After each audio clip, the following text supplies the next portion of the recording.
अंधेरी हवेली का रहस्य। शहर से दूर जंगल के बीच एक पुरानी हवेली खड़ी थी। लोग कहते थे कि सूरज ढलते ही वहां से अजीब अजीब आवाजें आती हैं। कोई वहां जाने की हिम्मत नहीं करता था, लेकिन आरव, जो खुद को बहुत बहादुर समझता था, इन बातों को सिर्फ अफवाह मानता था। एक रात उसने ठान लिया कि वह उस हवेली में जाएगा और सच्चाई जानकर ही लौटेगा। रात के ठीक 12 बजे वह टॉर्च और मोबाइल लेकर हवेली के सामने खड़ा था।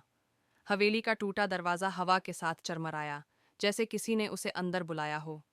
जैसे ही आरव अंदर गया, ठंड की एक लहर उसके शरीर में दौड़ गई।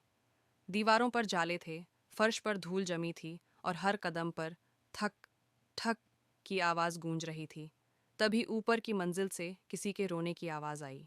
आरव का दिल जोर जोर से धड़कने लगा, लेकिन वह पीछे नहीं हटा। वह सीढ़ियां चढ़ने लगा। अचानक उसकी टॉर्च बुझ गई। अंधेरे में किसी ने उसके कान के पास फुसफुसाकर कहा, क्यों आए हो यहाँ? आरव डर के मारे चीखना चाहता था, लेकिन आवाज गले में ही अटक गई। किसी तरह उसने मोबाइल की लाइट जलाई। सामने एक औरत खड़ी थी, सफेद साड़ी में, बिखरे बाल और आंखों में गहरा सन्नाटा। उसकी आंखों से खून के आंसू बह रहे थे। तुम कौन हो? आरव ने कांपती आवाज में पूछा।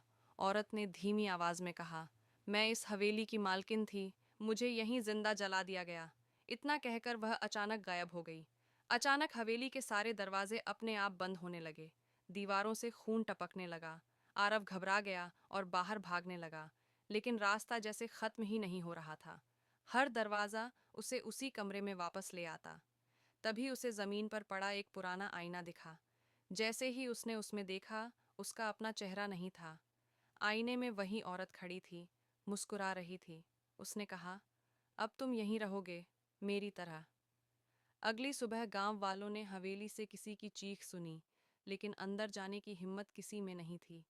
कुछ दिन बाद एक और अफवाह फैल गई कि रात के अंधेरे में हवेली की खिड़की पर एक लड़का खड़ा दिखाई देता है, जो मदद के लिए चिल्लाता है, लेकिन जो भी उसकी आवाज़ सुनता है, वह फिर कभी वापस नहीं आता।